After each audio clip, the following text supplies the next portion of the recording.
ইবাদত ইবাদত ঈমান আনা এটা কার ইবাদত? আল্লাহর ইবাদত। গভীর মনোযোগ দিবেন। আমার আল্লাহ তাআলা কোরআনুল কারীমের মধ্যে যেমন ভাবে বান্দাদের উপর নামাজকে আল্লাহর ইবাদত হিসেবে খাস করলেন, আল্লাহ তাআলার ইবাদত যে বান্দার উপর আবশ্যক করা হয়েছে সেটা হলো ফরজ। কি? নামাজ আল্লাহর ইবাদত, রোজা আল্লাহর ইবাদত, হজ আল্লাহর ইবাদত, ঈমান আনয়ন করাও আল্লাহর ইবাদত। নামাজ আদায় করা ফরজ ইবাদত, রোজা আদায় করা ফরজ ইবাদত, হজ আদায় করাও ফরজ ইবাদত, ঈমান আনয়ন করা ফরজ ইবাদতের অন্তর্ভুক্ত। আল্লাহ নামাজ যদি ছেড়ে দেওয়া হয় শাস্তিটা কি হবে? আমার আল্লাহ তাআলা আমার দয়াল নবী রহমাতুল লিল আলামিন নবীর মাধ্যমে জানিয়ে দেয়, উম্মত 3,64,000 মতান্তরে 68,000 বছর এক ওয়াক্ত নামাজ কাজা করার কারণে আল্লাহ তাআলা আপনারে আমারে দুজকের আগুনের মধ্যে ফুরাইব। নামাজ ছাড়লে না, শুধু কাজা করলে এই গুনাহ। যদি একটা ফরজ ইবাদতকে কাজা করার কারণে আমার আল্লাহ তাআলা আপনারে আমারে এমন গুনার ভাগীদার করে, এবার শোনেন বাবারা, নামাজ ফরজ ইবাদত, রোজা ফরজ ইবাদত, যাকাত ফরজ ইবাদত, হজ ফরজ ইবাদত। এই ফরজ ইবাদতগুলা ছেড়ে দেওয়ার কারণে আল্লাহ তাআলা আমাদেরকে জাহান্নামে ফুরাবে। আজকের জুমার আলোচনার যে বিষয় সেটা হলো পিতামাতার অধিকার। এই পিতামাতার অধিকার সন্তান পালন করা, নামাজ যেমন ফরজ, সন্তান মা বাবার খেদমত করা, অধিকার পালন করা তেমন ফরজ। নামাজ ছাড়লে যেমন শাস্তি হবে, আম্মা আব্বার খেদমত, আম্মা আব্বার অধিকার সন্তান যদি বুঝাইয়া না দেয় তার তেমন শাস্তি হবে। বলে হুজুর, সন্তান মা বাবার অধিকার কেমনে বুঝাইয়া দিবে? একটা সন্তান চিন্তা করা দরকার, তোমার মা তোমার আব্বাজান তোমারে দুনিয়ার জমিনে বড় কষ্ট কইরা জন্ম দেওয়ার পরে তোমারে লালন পালন করেছে, এটার জন্য এই মা বাবার প্রতি একটা সন্তানের সবচাইতে বেশি দায়িত্ব থাকে। আল্লাহ এ দায়িত্বটার মধ্যে আপনি বলেন না সবচাইতে বড় দায়িত্ব কোনটা? আমার আল্লাহ তাআলা ঘোষণা করে, বান্দা ওয়া কাদা রাব্বুকা আল্লা তা'বুদু ইল্লা ইয়্যাহু ওয়া বিল ওয়ালিদাইনি ইহসানা। আল্লাহ বলেন, আর আপনার প্রতিপালক নির্দেশ দিয়েছেন, আমার নবীজিকে বলতেছেন, আপনার প্রতিপালক আপনাকে নির্দেশ প্রদান করেছে তিনি ব্যতীত তারা যেন আর কারোর ইবাদত না করে এবং তারা যেন তাদের পিতা মাতার প্রতি সত্য ব্যবহার করে, সদাচরণ করে, সুন্দর ব্যবহার করে। আল্লাহ আপনি কেন বললেন এই দুনিয়ার মানুষ যেন আল্লাহ ছাড়া কারোর ইবাদত না করে এবং দুনিয়ার জমিনের মধ্যে তারা যেন মা বাবার সাথে সদাচরণ করে? আমার আল্লাহ তাআলা কোরআনুল কারীমের মধ্যে আবার ঘোষণা করে, বান্দার দলেরা শোনো রে বান্দার দলেরা, ওয়াবুদুল্লাহ ওয়ালা তুশরিকু বিহি শাইআ ওয়া বিল ওয়ালিদাইনি ইহসানা। আল্লাহ বলে, তোমরা আল্লাহর ইবাদত করো এবং তার সাথে শিরিক করবা না, আর তোমরা তোমাদের পিতামাতার সাথে সত্য ব্যবহার করো। আল্লাহ আপনার ইবাদত এবং শিরিক করার সাথে মা বাবার খেদমতের কথা, সদাচরণের কথা আপনি কেন আনলেন? আমার আল্লাহ তাআলার কোরআনুল কারীমের এই আয়াতে কারিমার তাফসীর করতে গিয়ে হযরতে আল্লামা সানাউল্লাহ রাহমাতুল্লাহ আলাইহি ঘোষণা করে, তাফসীরে বাইজাবি শরীফের যিনি তাফসীর কারক উনিও ঘোষণা করতেছে, আল্লাহর ইবাদত করলা, শিরিক করলা না, কিন্তু তুমি তোমার ঘরের মধ্যে তোমার আম্মা আব্বার সদাচরণ করলা না, আম্মা আব্বার খেদমত করলা না, আম্মা আব্বার নির্দিষ্ট পরিমাণ দায়িত্ব পালন করলা না। আমি আল্লাহ পাক রব্বুল আলামিনের পেয়ারা হাবিবের একজন গোলাম ঘোষণা করলাম, তোমার নামাজ রসা তলে গেল, তোমার রোজা রসা তলে গেল, তোমার হজ রসা তলে গেল, তোমার সকল ইবাদতগুলা রসা তলে গেল। আল্লাহ তাআলা আপনার কাছে জানতে চাই, কেন নামাজ রসা তলে যায়, রোজা রসা তলে যায়, হজ যাকাত দান সদকা দুনিয়ার কোনো ইবাদত আল্লাহ তাআলার কাছে কবুল হয় না। আল্লাহ পাকের পেয়ারা হাবিব মদিনার কামলিওয়ালা তাআলা দয়াল নবীজির হাদিসে মুবারাকার মধ্যে কয়, একজন সন্তান তার পিতার অবদানের প্রতিদান কোনোদিন অস্বীকার করতে পারে না। একজন সন্তান তার পিতার মাতার অবদান কোনোদিন অস্বীকার করতে পারে না। ইয়া রাসূলুল্লাহ, ইয়া হাবিবাল্লাহ, পিতার কথা আগে বললেন, মার কথাটা কেন রেখে দিলেন? আল্লাহর হাবিব সাল্লাল্লাহু আলাইহি ওয়াসাল্লাম কয়, নবীর উম্মতের দলেরা, তোমার পিতা যদি তোমার আম্মাজানকে বিবাহ না করতেন, তোমার পিতার আজল থেকে, তোমার পিতার রেহেম থেকে তুমি তোমার মার রেহেমে যাইতা না। নবী গো, তাহলে বুঝতে পারলাম একজন পিতার অবদান একজন সন্তানের পিছনে বেশি। আল্লাহর নবী কয়, শুধু বেশি না রে উম্মত, শোনো শোনো, যদি কোনো পিতাকে একটা বাজারের মধ্যে কৃতদাস হিসেবে বিক্রি করা হয়, ওই সন্তান যদি তার বাবাকে কৃতদাস থেকে কিনা ওই বাবাটাকে মুক্ত করে দেয়, আল্লাহর কসম ওই সন্তান তার পিতার ঋণ কোনোদিন শোধ করতে পারবে না। নবী গো, কেন? আল্লাহর হাবিব কয়, তোমার পিতার প্রত্যেকটা শরীরের অঙ্গ প্রত্যঙ্গের রক্তগুলারে ক্ষয় কইরা তুমি সন্তানকে দুনিয়ার জমিনে আনয়ন করার জন্য তোমার আব্বা জান যত কষ্ট করেছে, এই জন্য দুনিয়ার জমিনের মধ্যে তোমার আব্বা জানের অবদান বড় বেশি। কিন্তু সন্তানের দলেরা আব্বার হলো আপনাদের কাছে আব্বার অবদান আছে তো কথা সত্য, দুনিয়ার সমাজের মধ্যে কত আব্বা কত জায়গার মধ্যে অবহেলিত, কত আব্বা কত জায়গার মধ্যে লাঞ্ছিত বঞ্চিত। আল্লাহর দোহাই কদমে হাত দিয়া বলি, আমার একটা মুসল্লি যদি, একটা ভক্তবিন্দু যদি আমার কথাটা শুনে থাকেন, এই দুনিয়ার জমিনের মধ্যে আপনার টাকা পয়সা ধন সম্পত্তি সবকিছু একদিকে থাকবে, আপনার পিতার খেদমত আপনার কাছে একদিকে থাকবে। আমার নবী কয়, যদি খুশি করতে পারো, মক্কা মদিনা যায় হজ করার আগে আমার আল্লাহ তাআলা তোমার আমল নামায় তার চাইতে বেশি হজের সওয়াব দান করব। জোরে কোন সুবহানাল্লাহ। আল্লাহুম্মা সাল্লি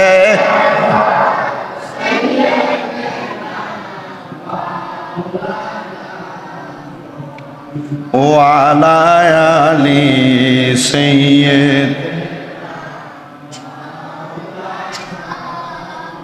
তোমার বাড়ি আইতে দেরি হইলে যে মা ঘুমাইতো না,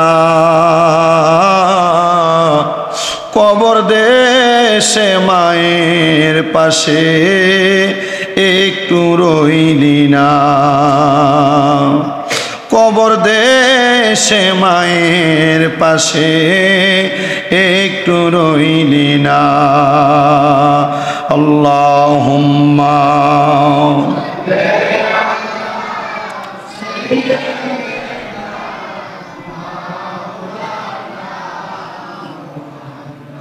ওয়ালা আলি সাইয়্যিদ।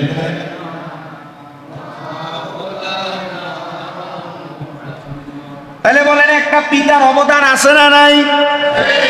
আসতে কইছে। সবাই বলে মার পায়ের নিচে বেহেশত, তাহলে বাপ গেল কই? ওমা আসেনি, তাইলে বাবারও আছে।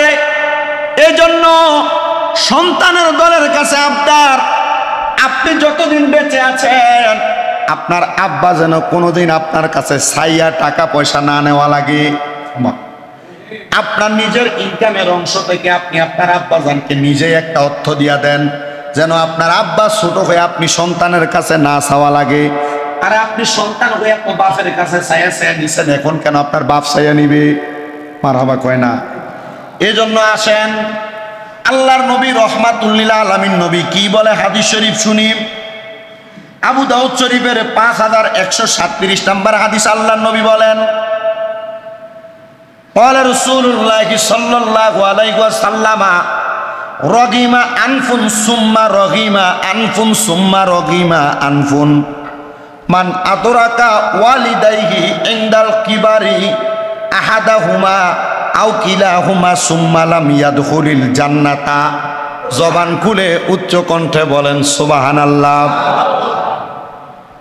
নবী আমার হাদিস শরীফের মধ্যে বলেন, কপাল পোড়া ওই ব্যক্তি, হতভাগা ওই ব্যক্তি। নবীজি আবার বললেন সুম্মা রগিমা আনফুন, হতভাগা কপাল পোড়া হইল ওই ব্যক্তি। ইয়া রাসূলুল্লাহ, কারা?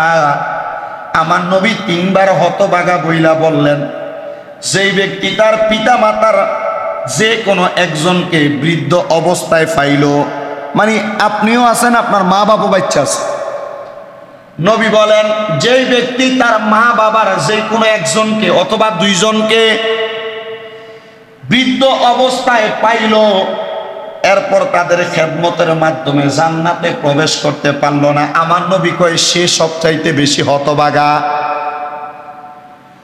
আপনি সন্তান থাকতে আপনার মার খেদমত বাবার খেদমত অন্য কেউ করবে না, নবীজি বলতেছেন সন্তান তুমি করলে তুমি জান্নাতে যাইবা।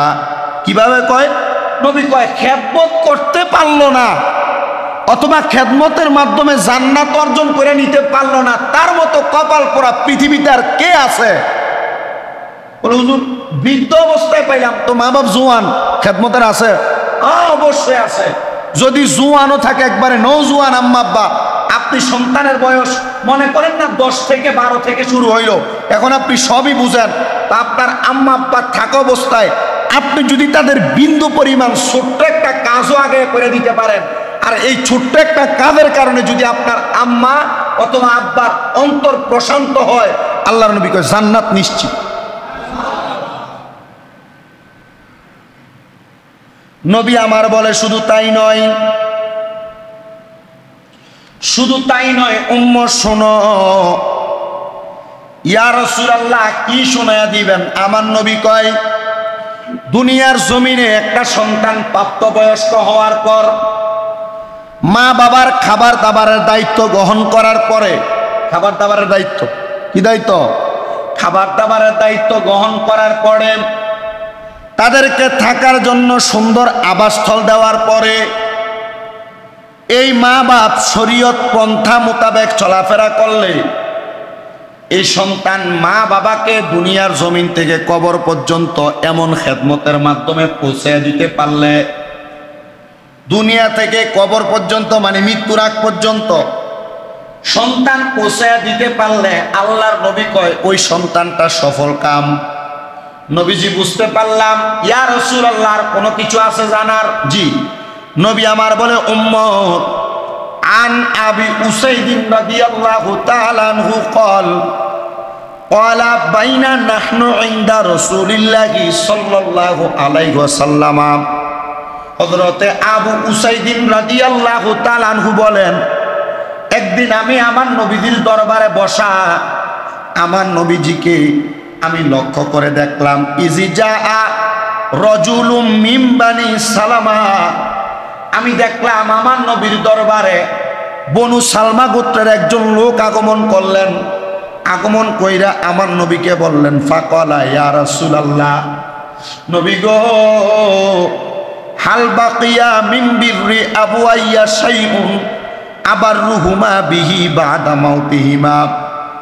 হে আল্লাহর রাসূল, আপনার কাছে জানতে চাই, আমরা তো আমাদের মা বাপকে পিতা মাতাকে জীবিত থাকা অবস্থায় অনেক খেদমত করলাম, আম্মা আব্বাকে জীবিত থাকা অবস্থায় তাদের কাজে সহযোগিতা করলাম, খাবারের ব্যবস্থা করলাম, থাকার ব্যবস্থা করলাম।